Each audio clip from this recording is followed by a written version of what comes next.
Bet on, Bears fans. Another edition of the Chicago Bears podcast coming your way. And we didn't lose her in London, ladies and gentlemen. Courtney Cronin back in the building. We got a lot to get to on today's episode. Heard from Matt Eberflus yesterday. Got a kind of injury update. You got to, sift through the Flus talk to kind of find out where things are going, but kind of an injury update. Got to take a look at a very interesting report out of the weekend about Nate Davis and Khalil Herbert.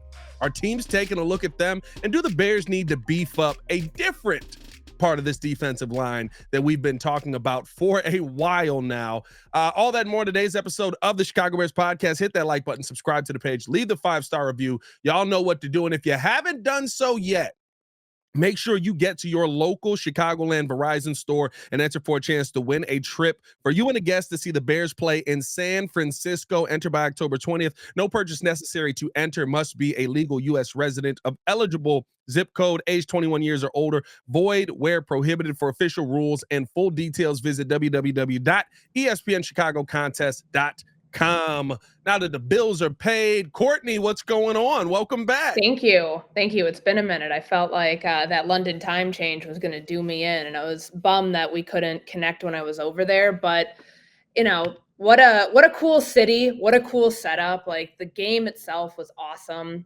To be there in a completely different environment for a game day than I've ever been used to. Did you know the press box was outside? Ooh. It was weird. Like, what if it would have rained? I would have been Yeah. SOL because my computer would have been sitting out there. But it was awesome. I've never seen it. Maybe twice in my career have I seen a group of fans that dominant and that loud in a quote unquote neutral site environment, because Bears fans to Jags fans, no question. It was like 80-20. The only other time I've ever seen that in a quote unquote, even though it really wasn't a neutral site, it was kind of a neutral site. Do you remember when the Chargers were playing at that soccer stadium in LA when they were waiting for SoFi to get built?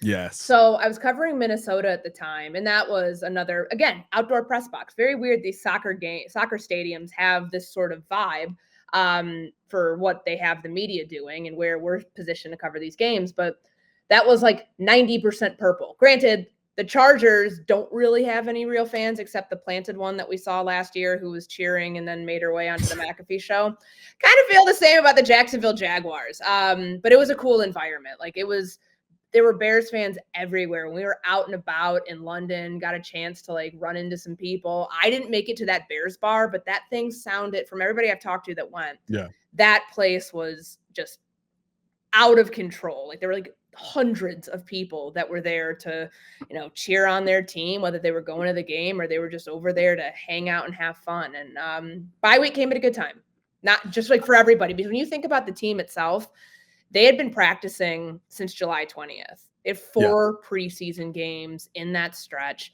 Like, I know that people think about the bye week as, like, when did you start the season to when your bye week is? Like, they needed this, especially with some of the injuries that they're dealing with right now. I think it came at the most opportune time for them to start getting back on track for this next block of, I believe it's about 6 games before they have their mini bye after Thanksgiving. Yeah, I mean, listen, and let's start there with the injury updates, because I think that it's very, we're missing a good chunk of our secondary here. Of course, you end up losing out on Kyler Gordon during the game. He's somebody who, I mean, in a game versus Jaden Daniels, if Jaden Daniels plays, that's kind of a part in this as well. He's week to week. But in a game versus Jaden Daniels, you would love to have that guy who's able to impact the quarterback as much as Kyler Gordon is on the blitz. You've got Tyreek Stevenson dealing with some injury, and Jaquan Brisker. We heard from Flus yesterday, but like I said, you got to kind of decipher the Flus talk. Based on what you heard, where's the feeling on where this secondary is going to be health-wise as we head into this Washington game that me and Shay talked about yesterday? I think is one of the most important games of the season, because if you drop this one, it's going to be really tough to catch up in this NFC North. It is. And I mean, they don't start division play till week 11, but it still feels like you're in that stretch where you got to take advantage of the schedule. Now, Washington's a good team. They've won 5 games. So they're in a spot where maybe they're more evenly matched with the Bears than we think, just based on the 2 quarterbacks. But do we know if Jaden Daniels is going to play because of that rib injury? No, we don't. So there's a lot to prepare for here. 2 very different quarterbacks if you're going with Marcus Mariota or Jaden Daniels. So we'll see what kind of matchup that presents to the defense. But I still think this is a defense that's going to be missing a couple pieces. We heard that Jaquan Brisker is still in the concussion protocol. Remember, this is his third since 2022. Yeah. I know what Tua went out there and said about, because he's effectively in the same situation, as many concussions and, just about as much of a time frame. And he's getting back to play. Like, the Bears are going to be as cautious as they can with this. Like, they didn't let Brisker travel to London. They wanted him to, take his time going through the protocol. When Matt Eberflus says that he still has a couple steps that he has to go through, to me, that's not something that you rush through. We'll know more when we see the injury report on Wednesday, and we'll see if he's able to get out there. But that's one I think I would probably, if we're projecting it out now on Tuesday, probably expect that you'd see more of Elijah Hicks back there, because even if Jaquan Brisker gets cleared, is he going to be up to speed, conditioned, ready to go, since he hasn't done anything now in 2 weeks? So that was at the first one. And then, of course, the cornerback injuries. They lose Tyreek Stevenson to a calf injury. The day before, 2 days before the game. It was in Thursday's practice, and I saw him leaving the locker room with a boot. He was wearing a boot on his right leg, so right calf injury for him. That's one that sounds like it's trending in the right direction. He was at the walkthrough on Monday. Same with Scott Daly, the long snapper who had the knee injury. So those two things going, at least they appear to go in the right direction. Now, Kyler Gordon's interesting because this hamstring injury happened on a play, honestly, there probably should have been a flag thrown in the favor of the Chicago Bears because of when he was hit. He was basically tackled by the tight end. Either way, he was playing out of his mind at that point. But I do think that the Bears are comfortable knowing what they saw from their depth. Elijah Hicks played a terrific game from start to finish. You can argue that the Gabe Davis throw in the end zone was a drop and he should have caught that. But hey, Hicks was there to make sure that there was nothing left in question there. He played a great game. Josh Blackwell in place of Kyler Gordon at the nickel played really well. Jalen Jones. I think they're very comfortable with the three that they have behind their three starters, behind the starters in their nickel package, that if they have to roll with that again, or at least in some of those positions, they'll be okay doing that. But that depth is not something that you can take for granted by any stretch. And when you do play an offense that has been much more efficient than Jacksonville, it could expose a few things, even as strong as that Chicago defense is. Yeah, I mean, listen, and I think that is the concern right now, especially if you're dealing with a quarterback like Jaden Daniels, right? Because different quarterback than what the Bears have faced this season. There's been nobody who's been as mobile. There's been nobody who's been as accurate that you've gone up against coming into this year. Now, I do think that if I'm putting my money on the game right now, I'm feeling a little bit more confident as a Bears fan that the Bears can go in there and match up very well. You still got Jalen Johnson versus Terry McLaurin. I think that's your biggest concern there. But the reliance on those backup guys, right? There is a limit to it. You want to get your main guys back in there. I thought that Josh Blackwell did an excellent job in the game in London. I thought that Elijah Hicks did a really good job stepping in there. But there is that concern as you start to have to rely on those guys more and more of that regression back to the mean, where there's a reason you want Tyreek and Kyler and Jaquan out there. And do we see that start to affect the defense a little bit? Yeah, and I mean, they've had these guys in the system for 3 years. I think that that's the benefit of knowing, what Matt Eberflus said yesterday, I thought was kind of interesting when he was asked specifically about those three and their contributions. He used the word easy. Let me try to find it really quick in my Google Doc. Or how did he phrase this? Let me see.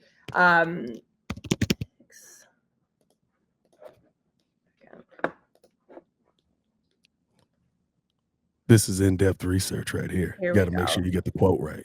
I love it. Those guys, here it is. Those guys were able to step up and do a really good job. And they did. It's because they've been in our system. They know the positions, they know how we operate, et cetera, et cetera. He said for them, it was pretty easy in terms of executing the fundamentals and knowing where you're supposed to be and where you're supposed to be relative to run calls, run fits, pass fits as well. That's just, I don't know. That word to me, when he's calling something an easy assignment for somebody, that's just not usually the words that you end up hearing coaches throw around when they're talking about somebody having to fill the shoes of starters and really good starters at that. Tyreek Stevenson, for as much as he's been picked on because he's playing opposite Jalen Johnson, he's done a really good job, especially like with the, the flushing of the bad play, like if stuff that happens, if he gets beat on something, it's not like that, like bogs him down for the rest of the game. That's something that, okay, they were able to get away with having 3 backups play in that one game, but you really do need to have your starters back there at some point, or at least most of them. Like it sounds like Tyreek Stevenson's trending in the right direction, but what if Kyler Gordon's not able to go? I think they're confident that Josh Blackwell can again continue to fill in the way that he did last or 2 weeks ago. But that wasn't even filling in for a full game. That was basically that was the second half. Right. Can you do that for a full game and expect that it looks the same? Maybe, maybe not. But I mean, the experience that he has at multiple positions there in the secondary gives me confidence that, he will be able to do it again. It's just a matter of like, how much do you want to push Kyler Gordon if he's like teetering on the edge of being available versus not? Like, do you want to not putting him in a position to have any setback, anything like that? To me, that's where the question comes as far as how much he can push this hamstring injury. Yeah, we'll see. We'll see. I think this is a big game that the Bears have coming up. Like I said, we talked about it yesterday, how it almost feels very must-win like because of how good this division is. I mean, over the bye week, we got to see what a lot of these other teams are able to do.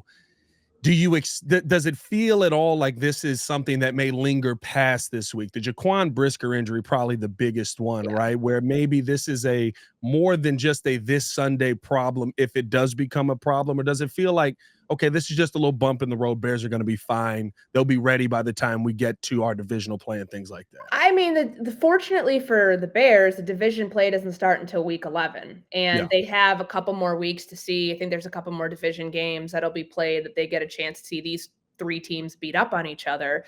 You'll have a good diagnosis of the things that you need to prepare for when you face a Brian Flores defense, or when you face that insane offense that Detroit, like how good they are right now. I think it's them in Baltimore, like running for the title of best offense in the NFL. And then of course, Green Bay continues to get it done.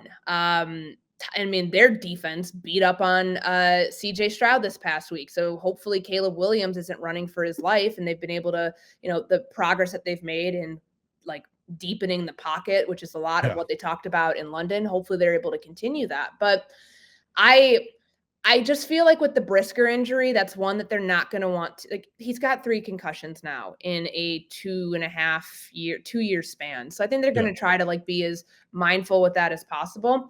If it ends up extending another week, you're playing Arizona. Yes, they won on Monday Night Football, but I don't think that, the problem that we saw last night. Not enamored by that game. No, nobody was. Nobody could probably, half the people probably couldn't even see it because it was on ESPN Plus. ESPN Plus, yeah. The Chargers, like the Bears have a much more physical defense than the Los Angeles Chargers. I don't think that will be any issue when we see those 2 teams face off. That was what faltered the Chargers in the 4th quarter last night.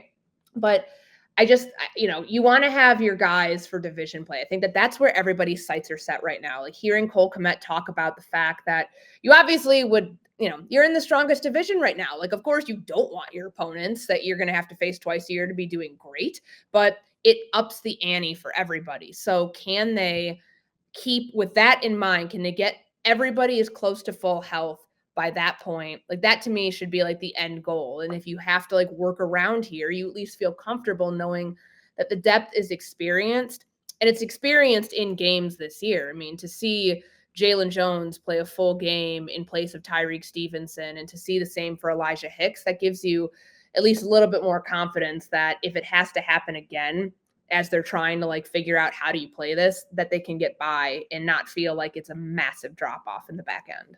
Yeah, that's definitely what you want to see, and just continued growth, especially out of these backup guys. And the fact that, like you said, I love the fact that they can step in, and as Flu said, it can be easy for them, and that is that depth that they built up. And you love that you can rely on that and lean on that. But there is some spots on this team that could use a little bit of beefing up possibly. And I got a question about this interior defensive line, and I do want to look at some of the trade details that we got a little bit. Well, I shouldn't say trade details. Some of the trade rumors that we got out of NFL Network this weekend. Very interesting takes.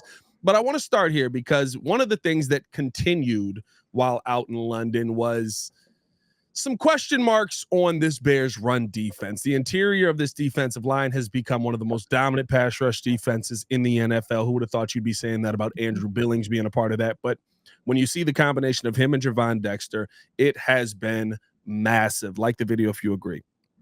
My concern, and I think the concern of Bears fans, I don't even know if I'm overly concerned when you add the context to it, but the Bears run defense has definitely taken not even a small step back. It's a pretty big step back just by the numbers, shall we say. You've seen multiple running backs be able to get off on the Bears. Kyron Williams, Chuba Hubbard had a solid day. Of course, when the Colts were running the football well between Anthony Richardson over there, like there were consistent.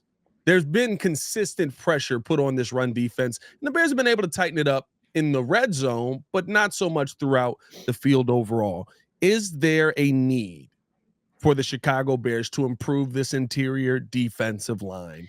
Do they need to be active at the trade deadline? It's interesting that we're talking about that part of the D line, because the questions all the way through training camp to, throughout the preseason to early on, when the only move that they made to address for a pass rusher was to go get Darrell Taylor.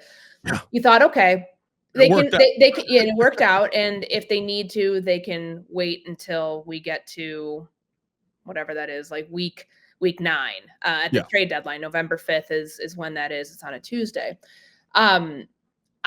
I don't feel like the edge rusher spot is one that, right now, if you're looking at who they could be interested in and who with the biggest holes that they have on to fill, you got to know that they have got just over $6-ish million in cap space. They've paid everybody that they want to pay as of right now. Of course, Jalen Johnson's extension in the offseason. They paid DJ Moore. They paid Montez Sweat last year. I don't know if they're in position to carry 2 massive defensive end contracts. I just don't. But the interior is interesting because that is the one bugaboo that you can say about this defense that has been so good. And yes, like they've given up some of these big runs, these chunk plays, but then they hold in the red zone the way that they did early on in that Jacksonville game. And some of that is player error on offense, just with how bad Jacksonville was and the miscues and the receiver drops and everything else. But it is something that has to be addressed. I remember asking Eric Washington about it last or a couple weeks ago. And the idea is you have much of the same talent from last year, like on defense, yet why is the run defense feel like it's not as good as it was, just kind of in general terms? And some of that is the fact that teams are running the ball really well right now. We knew that the first month of the season, passing numbers were down, running numbers were up. We hadn't seen it like that in a while. I think some of it has to do with scheme and some of it has to do with, when they are allowing those plays versus, like you brought up the Rams game. They did allow Kyron Williams to average about Williams is the one 5 yards a carry. But then in the final 2 minutes of the game, when Los Angeles is trying to like mount a comeback, the defense comes through. And I feel like kind of that was a better representation of what they were able to do to take away that element, the run game, and make Los Angeles one-dimensional. Yeah. Sometimes I feel like they are willing to live with those sorts of things, knowing that as good as their run defense, as good as their red zone defense is, as good as they are, in kind of that bend, don't break mode, if they're ever put in that they can come through.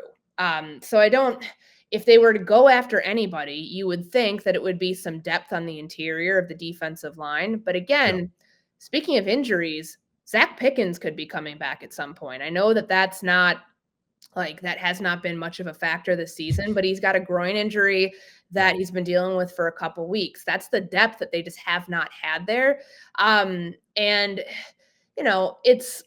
feel like you've got to have a definitive answer on that before you make any sort of move, because there's not going to be any major name that's out there right now because you already have your starters. We know that Javon Dexter, they love him. The sack numbers are there. Certainly they can get better on the interior with I think basically the whole defense can get better at defending the run, but the names that you'd be bringing in would just be depth at this point. And I don't know if that's going to really change anything more than what they have on the roster. Yeah, 100%. You're looking at guys like maybe a Shelby Harris out in Cleveland, maybe a Jeremiah Ledbetter if Jacksonville is finally deciding to, for some reason, start selling off their defensive line here, because that was the big problem that they had. I don't know. I feel like they gave themselves some life with that Patriots win. I mean, at least nobody's getting fired after that game. But again, like, yeah, you are looking at the teams that are going to be sellers. Cleveland should be a no-brainer, but I don't know if they're going to part with Myles Garrett. I don't know if they're going to part with other assets on that team after they already just made the one move with Amari Cooper and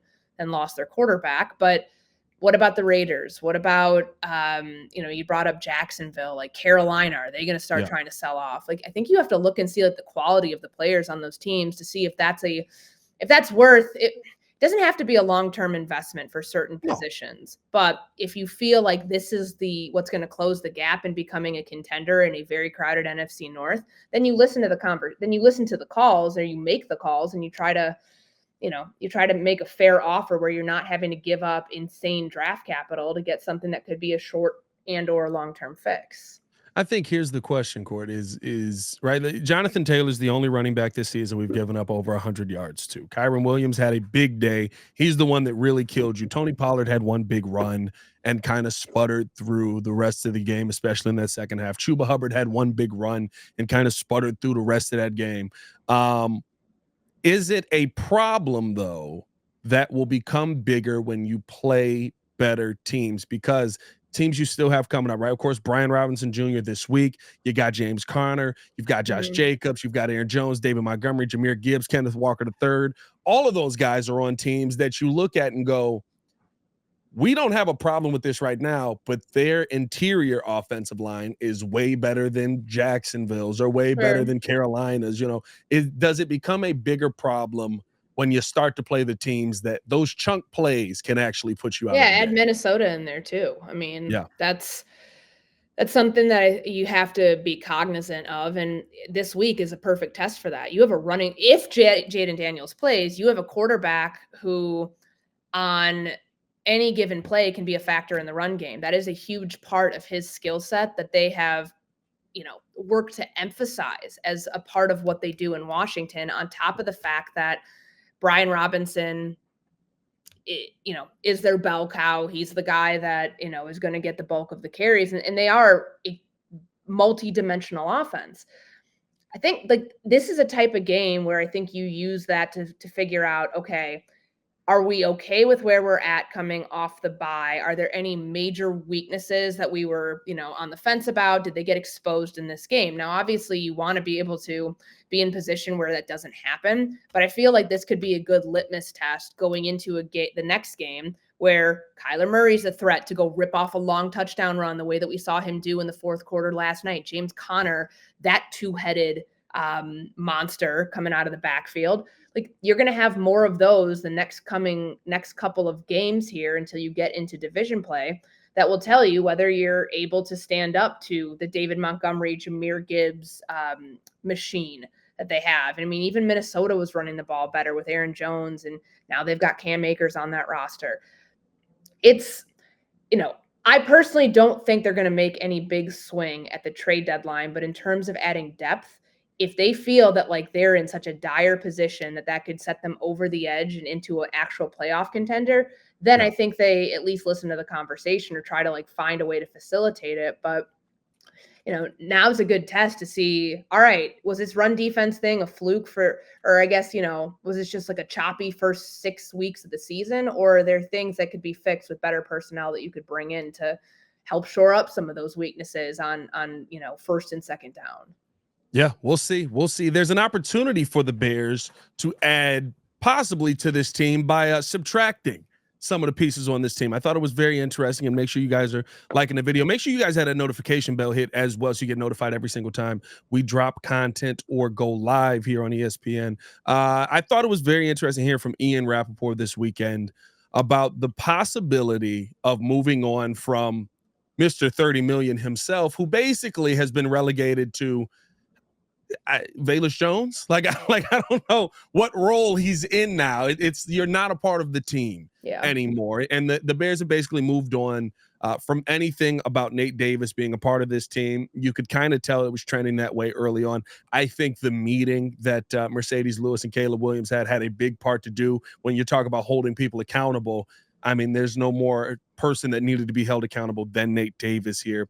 But you heard the Nate Davis name as a possible person of interest that teams might be looking to add to their team. We know coaches oftentimes will sit there and look and go, you know, I can fix him though. Sure. I can put him in the right situation where he's going to play, because the problem with Nate Davis isn't a talent problem. It's an effort problem. I think Nate Davis is a talented football player. I think he just doesn't care to be here anymore.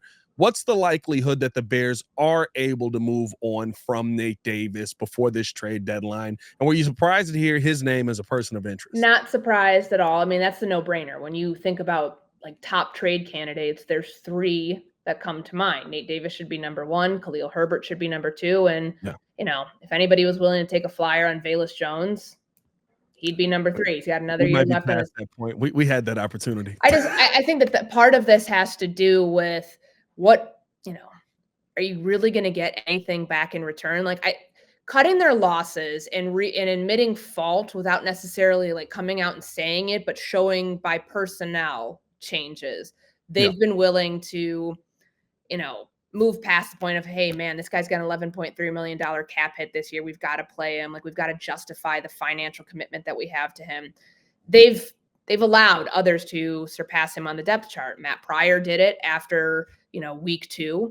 And we've seen Bill Murray get into the game over Nate Davis, and Ryan Bates, as Matt Eberflus said, he's close. They like what they see. He's going to potentially be coming back soon. Of course, there's Larry Borum that they have to factor into the mix. Nate Davis is a non-factor and continues to be a non-factor for this Bears team, to where, logically speaking, I understand it's important to have depth. And that's what Matt Eberflus was trying to say last Monday after the Jacksonville game of, we'll need him at some point. But your actions speak very loudly when you have your most expensive offensive lineman as a healthy scratch in a game, to where you're saying you're more useful to us on the bench than you are playing, or at least being depth for us in the event that we needed to go to a backup offensive lineman. The writing on the wall here is that this experiment it's failed. It's not going to go anywhere anytime fast. It'd save $9 million against the cap next year by trading him. Who wants him though?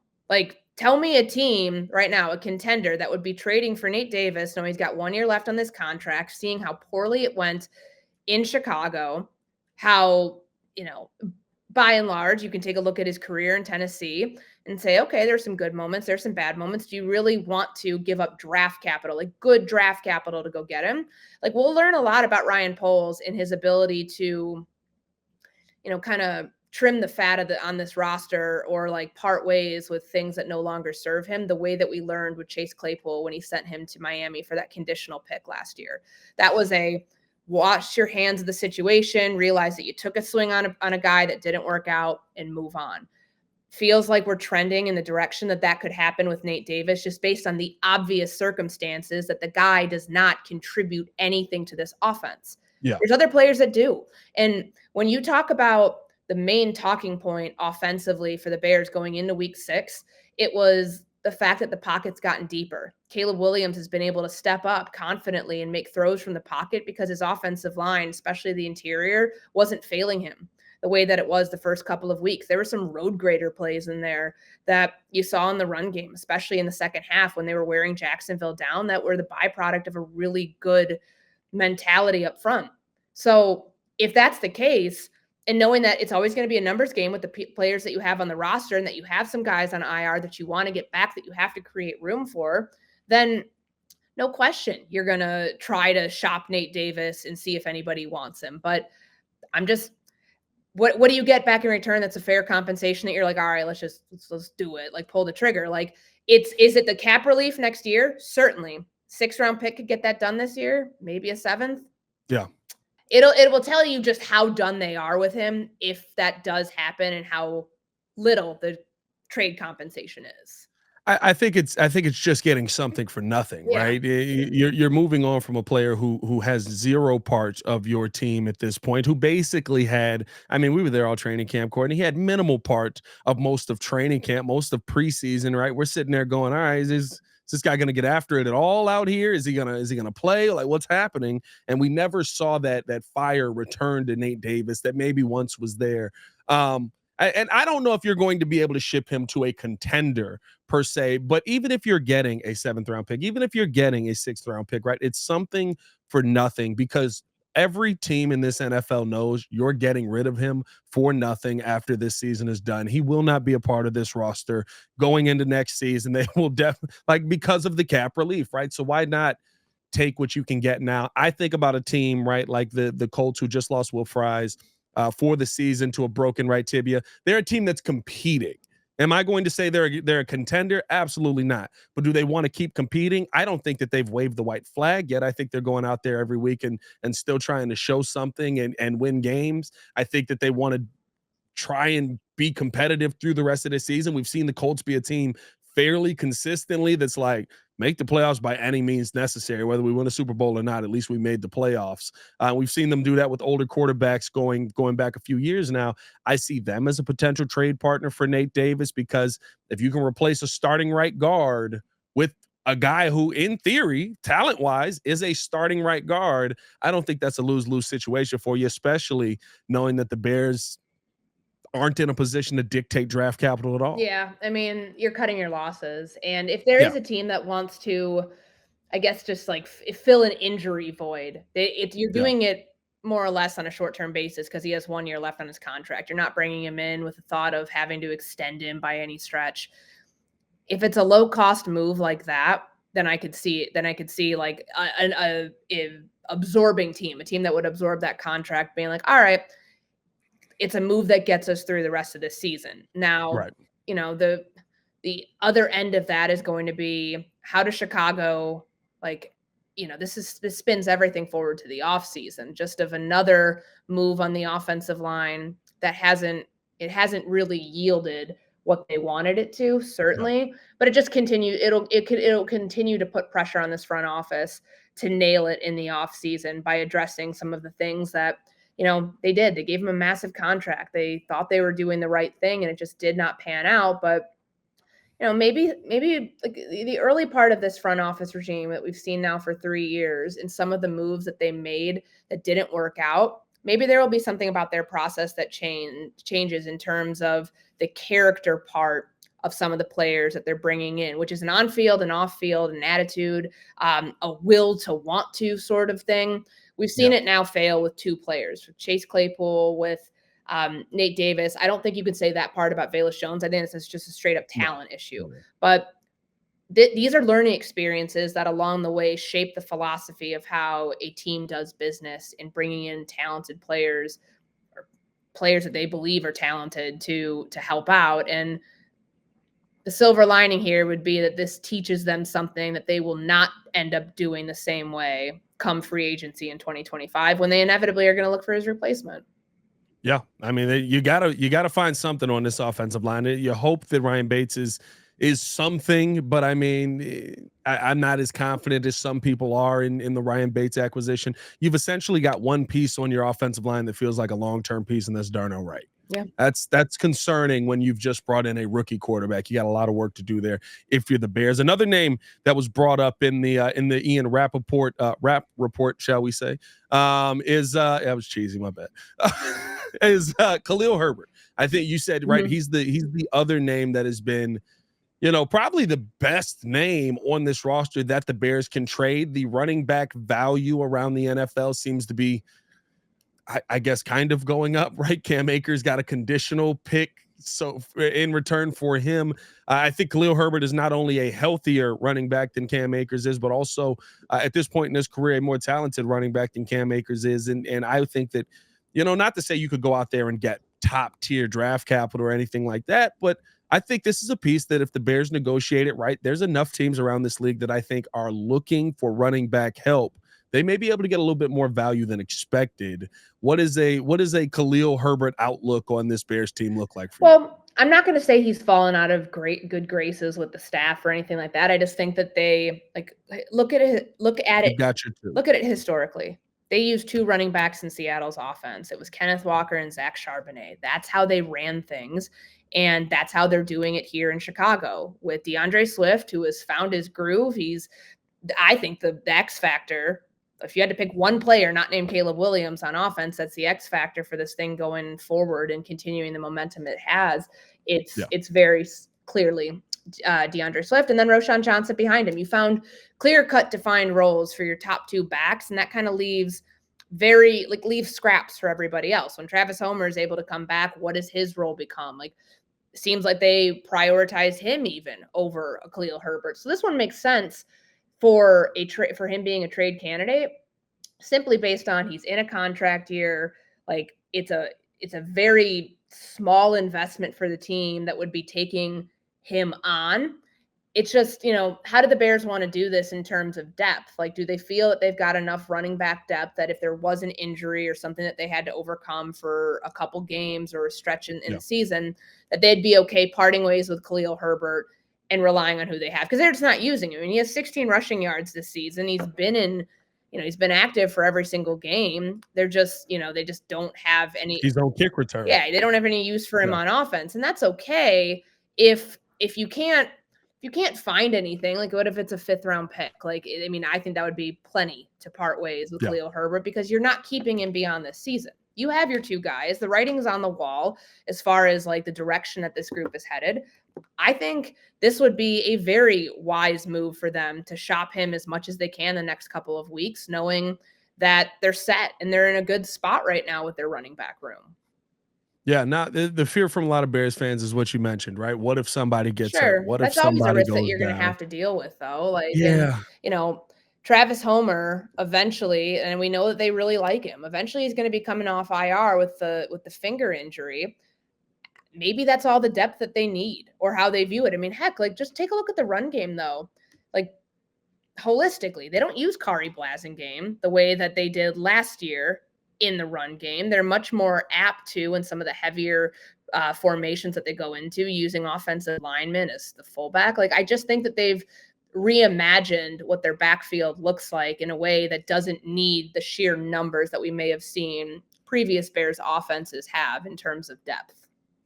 No, 100%. I think that's the thing to me, where even if you do, right, like let's say you lose DeAndre Swift for a couple of games due to injury.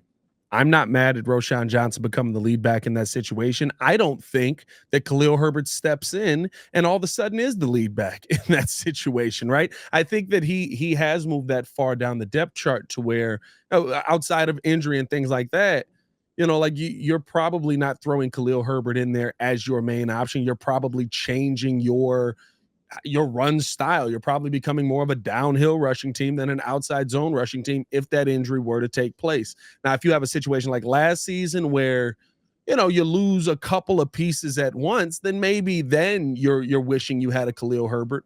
But even then, right? Like I watched the Bears bring in Deontay Foreman last year, and he was able to perform fine here. The Bears have guys who have been in the system. Now Foreman's on a team now; he's on the Browns right now. But the Bears have guys who have been in this system, who have been a part of these training camps, that understand how to run the football on this team and how to run the football well on this team, that they can bring in. I don't think that all is lost if you don't have Khalil Herbert back there, and that's kind of where the issue is with the running back value. That you can bring guys in off the street and they can be successful as long as you block well for them. Yeah. And, for them, I feel like they're riding the momentum that they found after the first 3 games. They couldn't run the ball, and then they start to figure it out week 4.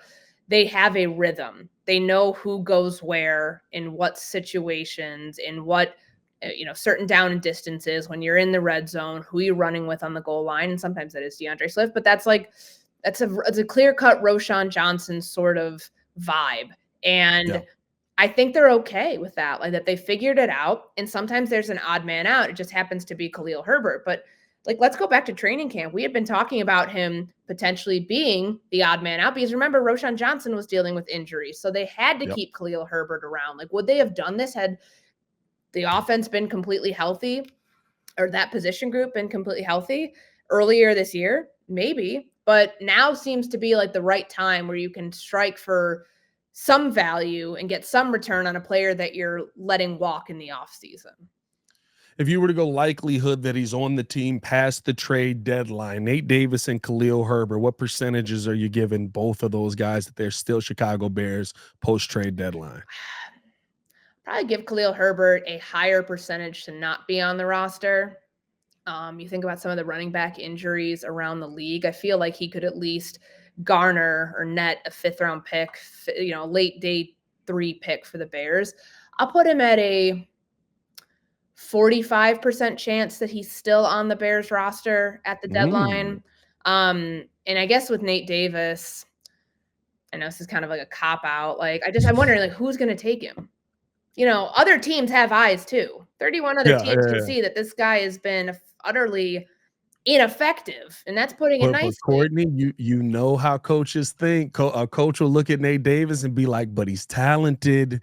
We can win with him if we can just get that extra You brought up 10% out of him." Indianapolis. Like, I mean, hell, they saw him twice a year when he was Yeah. in Tennessee. I'll put Nate Davis at like a 55% chance that he's still on the Bears roster.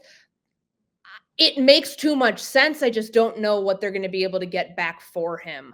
Yeah. But I feel like if just in terms of talent that other teams would want, I think Khalil Herbert would be the clear cut. I mean, Nate Davis is the clear cut no brainer. You should try to trade him, but Khalil Herbert, I mean, different positions, but it would generate you like, just that one seems like it's actually going to work out more than just like you're taking a flyer on an offensive lineman who has been a liability for this team so much that they had to bench him when he was healthy. Now, let me go full Bears fan here and take the media part out of it for a second. Is there a possibility of a team that's desperate out there? Because I'll tell you what, I'll package both of them and send them out to the old Dallas Cowboys. And see, because Jerry Jones, I mean, he's snapping on media, he's snapping on fans. Like he's looking for any answers to make this team better. They have 0 running game. Their offensive line is young and it's not good. Yeah, no, I mean that's the problem. It's not there. Do you want to throw Nate Davis into the mix when you've got 2 young offensive linemen that can't seem to find their way and no running game to speak of? I don't know. But they're the team that I think of like number 1. They couldn't figure it out with their run game. Like from the very onset, they had every opportunity to try to fix it and they didn't do enough. Like Khalil Herbert would be a good fit in a place like that where he'd be able to contribute right away to an offense that needs it. Because they've had the Pittsburgh game, that was pretty much the only game where their run game actually showed up. Yeah. It's not been good down there. And I just know here's the thing. It's kind of Bears fan meatheadish, but it's also, I know Jerry Jones is not somebody that's just going to sit back and just let anything happen with this. Like he's going to take a swing. Why not be the team to benefit from that? I think you could get more out of Dallas than anybody out here. I don't know if you package those two together, but I just know that Jerry's more like whatever it takes, fix it now.